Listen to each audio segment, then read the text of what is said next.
memenangi pemilihan kali ini dan juga pilihan raya insyaAllah. Panjang mukadimah. Yalah. Alright. Now, berkenaan dengan sistem, pertama sekali berkenaan dengan sistem yang diutarakan. Sebenarnya hari ni malam ni saya buka cerita lah. Ramai yang tak tahu perkara ini. In fact, proposal tu ada dalam komputer, tapi bukan komputer ni, komputer satu lagi yang kena ambil polis tu. Dalam tu ada proposal saya. Apa proposal saya pada waktu itu? 2 tahun lepas, 3 tahun lepas, 2019, 19, 20, 20, 3 tahun lepas, saya pernah propose kepada Setiausaha Agong Parti Keadilan Rakyat, PKR, Saudara Saifuddin Nasution, untuk membangun kembali online voting dan juga sistem. Ini saya ceritalah since cadangan saya tak diterima. So 3 tahun lepas, so saya pergi ke peringkat ahli, peringkat dia punya pegawai, di pejabat di Tropicana, semua setuju. Saya bentangkan, saya present apa kebolehan saya. Ramai tak tahu antara company saya ada own company that develop software. Ni ramai yang tak tahu apa yang saya buat sebenarnya. Salah satu company yang saya ada adalah company yang develop software. So 3 tahun lepas saya propose dengan Setiausaha Agong, Saudara Datuk Saifuddin Nasution, berkenaan dengan panel ini, tapi tak sampai ke dia lah. Saya pergi 3 peringkat. Peringkat pertama lepas, peringkat kedua lepas. Saya present dan yang suka 2 perkara. Satu, online voting, dan kedua tentang sistem keahlian. Sistem keahlian yang ada, macam mana nak improve sistem keahlian, macam mana nak memperbaiki, macam mana nak memastikan. 3 tahun lepas saya kata the only way untuk kita nak pergi the next, sebab kita belajar daripada 2018 glitches, masalah pemilihan parti dan sebagainya. Jadi kita nampak bahawa ada masalah kat situ. So saya propose macam mana kita nak memperbaiki sistem yang ada. Dan kebanyakan apa yang saya propose tu ada dalam sistem sekarang ini. Cuma saya kata kalau nak develop sistem itu perlu masa sekurang-kurangnya 1 tahun. Saya kata 6 bulan untuk kami develop, 6 bulan untuk testing. Biasanya kita kena buat setahun sebelum pemilihan, saya kata. Kita kena buat setahun sebelum pemilihan parti, benda tu dah ready untuk deploy. Semua kita turun untuk deploy sahaja pada waktu itu. Jadi apa berlaku adalah sampai ke peringkat Datuk Seri Saifuddin Nasution masa itu, dia kata buat appointment, saya dah set masa, last minute dia cancel. Masa tu tak ada cerita pemilihan ya. Last minute cancel, last minute cancel, last minute cancel. Dah kali keempat cancel, saya fed up lah. Kan macam tak berminat je. Tak lama lepas tu kerajaan jatuh. Bila kerajaan jatuh, tak boleh lagi nak teruskan sistem, and so on and so forth. Jadi dalam keadaan itu tuan-tuan, kita dah propose. Dan saya tahu tentang sistem ini. Jangan sekali-kali salahkan JPP. Jangan sekali-kali salahkan JPP. Rafizi pun tulis semalam berkenaan dengan bagaimana sistem ini dibuat secara last minute. Saya tahu sistem ini didevelop 3 bulan atau 4 bulan sebelum dengar cerita tentang pemilihan parti.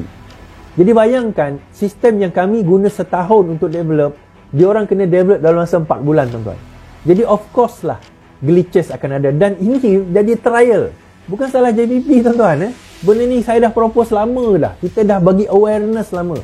Tetapi last minute juga masih juga nak buat. Bukan salah Dr. Zaleha, bukan salah JPP nak kata ini kesilapan dia orang cuba nak sabotaj dan sebagainya. Contohnya hari ini, tiba-tiba hari ini adalah hari pengundian PAT, pengundi atas talian luar negara. Okey, pengundi atas talian luar negara hari ini. So bila dia buka, rupanya dia buka semua. Jadi semua orang lain boleh mengundi. Jadi bila orang boleh mengundi, jadi macam satu glitches pula.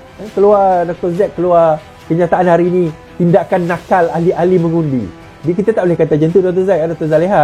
Kadang-kadang ahli ni bila dia tengok, dah buka, dia klik lah. Silapnya pada yang develop sistem tu. Tetapi macam saya kata, nak salahkan tentang sistem tu tak boleh juga. Dia pun nak ambil masa yang orang kata apa, yang terlalu singkat untuk dia nak develop sistem tu. Jadi nak salahkan dia 100% pun tak boleh. Point saya adalah apa tuan-tuan? Jadi kita balik, saya kata leadership ni ada dua. Leadership ni ada dua. Satu, kebolehan untuk memimpin. Memimpin ni maksudnya dia ada vision, dan dia boleh bagi tahu tentang orang vision, the noble cause, niat mulia dia nak membawa kepada sesuatu yang lebih baik. Itu leadership. Tapi satu lagi, pengurusan. Walaupun seorang itu leader, pandai bercakap, ada vision, tetapi kalau pengurusan dia pun out, tak pandai, tak menentu, tak elok, bagi saya dia pun tak boleh jadi seorang leader yang bagus. Sebab itu bagi saya sekarang ni, presiden tu kena ada vision. Datuk Seri Anwar dia ada vision. Tetapi timbalan dia tu mesti pandai mengurus. Saya pernah bekerja dengan Rafizi sebelum ini. Walaupun indirectly saya bekerja dengan dia, saya nampak Rafizi punya cara kerja lebih baik, lebih teratur. Dia pun pernah jadi Susah Agung dan yang memperkenalkan sistem di dalam PKR. PKR sebelum ini adalah Rafizi Ramli. Berkenaan dengan sistem lebih baik, ranting dan sebagainya adalah Rafizi. Sebab itu saya nampak kita perlukan kedua-dua ini. Satu pemimpin yang boleh memimpin dan satu pemimpin yang boleh mengurus. Stephen R. Covey dia tulis dalam buku dia 7 Habits of Highly Effective People. Kalau kita tengok dia kata apa beza di antara leader dengan manager? Apa beza di antara leader dengan manager? Leader ni dia kata manager ni dia kata umpama kita sekarang ni berjalan ramai-ramai di dalam hutan. Ada orang menebas, hutan ni tak pernah ditebas, diterokai oleh manusia. Dia suruh ditebas jalan. Orang depan tu tebas jalan, tebas guna parang. Bila parang tu tumpul, dia bagi dekat belakang, dia ambil dapat parang baru, dia tebas lagi, yang belakang tu asah. Yang belakang mengasah itulah manager. Tugas dia adalah memastikan segala perjalanan, management, pengurusan sebagainya berjalan dengan lancar. Itu manager. Now, leader tu siapa? Leader ni someone yang panjat pokok atas paling tinggi, kemudian dia kata, okey, salah hutan kita ni tuan-tuan. Patutnya kita pergi hutan sebelah, bukan hutan ni. So, kita kena berjalan ke arah itu. Kita kena berjalan ke arah. So, dia bagi direction. Itu leader. Manager, dia menguruskan supaya perjalanan itu berjalan dengan lancar. So, 3 tahun lepas saya dah propose tentang sistem ini. Malam ini saya buka cerita. Kan? Ada yang kata Iswadi ni macam tu. Bukan kecil peranan saya masa tu kan. Kita propose. Tetapi saya tak tahu kenapa proposal saya bukan kata ditolak, tetapi tak diteruskan pun. Dan saya propose bukan pada harga yang melampau-lampau, orang katakan at cost price. Apa cost yang saya ada demi untuk parti, saya kata ini cost dia. You can look at the cost, you boleh nampak direct dan kita boleh deal dengan cepat. So pesanan saya kepada JPP, kalau sekiranya habis pemilihan ini, jangan buang sistem tu, improvekan. Jangan guna sistem yang lama, kemudian habis kita buat baru. Improve, apa yang kita improve? Mungkin yang ni banyak glitches, banyak masalah. So kita improvekan lagi. Improvekan lagi. Next pemilihan, jadi kita sistem ni supaya orang tahu, oh ini steps dia. So next pemilihan, orang dah tahu kita guna sistem yang lama, cara yang lama, bagaimana kaedah yang lama. Itu yang sepatutnya. Dan ada yang bertanya kepada saya, apa dimaksudkan sebagai voting? Dia vote tapi tak appear lagi. Yang itu di mana itu yang saya propose, di mana tab tu tidak semestinya kena ada internet. Tak ada internet pun boleh juga kita save, kita undi, tapi dia save dalam internet. So bila dia save dalam internet, save dalam tab, bila dia jumpa internet, pada masa itu baru dia akan hantar ke ke cloud. Ada kat situ baru kita calculate. So itu bila ada yang tanya bagaimana jumlah undian sekarang ini, saya tak boleh nak kata berapa jumlah dia, walaupun saya ada gambaran umum lah. Saya tak boleh nak kata sebab saya tak nak kita berasa macam terlalu selesa, oh kita dah menang dan sebagainya. No, I don't want that to happen. Yang penting sekarang ni adalah untuk kita nak terus berusaha sebaik mungkin kita. Dan saya bagi contoh, ada di antara keputusan setelah keluar status pengundian cabang-cabang di website.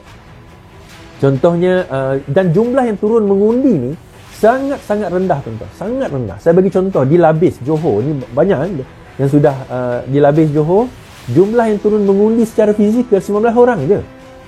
Daripada 1913 orang. Di Sipang Regam 1923 orang. Hanya 103 orang yang telah mengundi, di mana 98 adalah secara fizikal, di mana 5 adalah undi ragu. Kita ambil tempat yang paling ramai pengundi lah. Kita tengok Sekijang 290 undi ni di Johor. Mersing 31 orang je turun mengundi daripada 1198 orang. Kita pergi tengok paling tinggi pun Batu Pahat 260 orang. Kulai 281 orang. Pagoh 134 orang. Itu jumlah. Sebab apa tuan-tuan? Sebab kita bukan kerajaan. Jadi bila kita bukan kerajaan, jumlah yang turun mengundi ni pun tak aman. Okay? Contoh dia Pengerang 2 orang je turun mengundi tuan-tuan. Jadi kalau 2 orang turun mengundi secara fizikal, yalah, semua yang lain tu calon-calon semua secara online lah. Secara online lah kan. Tapi maksudnya dia turun mengundi fizikal 2 orang je. Kan? Ada yang lain tu ramai lah. Kalau kita tengok Johor, Jerai, dekat Kedah. Kalau kita tengok kat Kedah. Okay. Saya ambil dekat Langkawi. Langkawi turun 120 orang daripada 4,269 orang. Jerai 263 orang. Pokok Sena 155 orang. Kita tengok. Paling tinggi pun dekat Kelantan, Pasir Putih 423 orang. Macang 140 orang. Kuala Kerai 5 orang. Bacok 3 orang. Rantau Panjang 300. Kalau kita tengok dekat Melaka, paling tinggi Kelantan 520 Pasir Mas. Paling tinggi dekat Negeri Sembilan, Kuala Pilah 733 sebab negeri yang kita menang kan. Negeri Sembilan konsisten lah 980, Port Dickson 288, itu MB bertanding kan. 980 itu MB bertanding pun tak sampai 1000 orang yang pergi. Kalau kita tengok dekat Indra Mahkota 167, Seremban Lipis Kuantan 127. Kuantan 127 orang. Sedangkan ahli parlimen dia bertanding naib presiden YB Fuzia. Bera 28 orang. Tengok, itu kesan-kesan pengkhianatan tuan-tuan, dan juga kesan kita tak jadi kerajaan. Itu saya kata dulu, masa kita jadi kerajaan ni, berbondong-bondong orang turun mengundi tuan-tuan. Beribu-ribu orang turun mengundi. Masa kita tak jadi kerajaan ni, of course lah tak ada orang turun mengundi kan. Kalau kita tengok dekat wilayah sendiri, wilayah persekutuan kan, Lembah Pantai Rambalang 400, Batu 400, kuat ramai. Tapi tempat seperti Ceras 19 orang, Ceras 19 orang, Segambut 21 orang, Bukit Bintang 41 orang. Bukit Bintang ni saya tak risaulah. Bandar Tun Razak 325 orang, ramai juga. Wangsa Maju 246 orang, Setiawangsa 527 orang. Boleh lah kita kata daripada 4,000 5,000 orang ahli. So kalau kita boleh bayangkan macam tu, bayangkan mana dalam keadaan parti kita, pilihan raya PRU yang akan datang. So bila Rafizi sebut tentang PRU ke-15 ini, bahawa kita jangan terlalu berharap sangat PRU ke-15, tetapi kita kena pertahankan at least 80 kursi. Kita kena cuba pertahankan, jangan kalah 2/3. Kita cuba yang itu. Sebab apa? Kita nak bentuk balik, bina balik parti ni, bina balik kekuatan rakyat, bina balik kekuatan ahli, bina balik keyakinan ahli ni. Dia akan mengambil masa. Sebab apa? Keyakinan ahli ni pupus dan juga luntur apabila kerajaan tumbang. Apabila kita bermain kuasa, kita bermain cakap tentang kemah besar, kita bercakap tentang soal apa, kita nak berkuasa, kita nak jadi kerajaan, kita nak jadi menteri dan sebagainya. Dan rakyat mula hilang kepercayaan kepada kita. Rakyat mula hilang kepercayaan kepada kita. Now, sebelum saya pergi kepada cerita tentang pemilihan ni, esok malam ini, kira-kira pukul 11.59, pukul 12 malam, maka bermulalah undian secara online. PAT pengundi atas talian 18, dari 18 ini sehinggalah 20 hari bulan 12 tengah malam.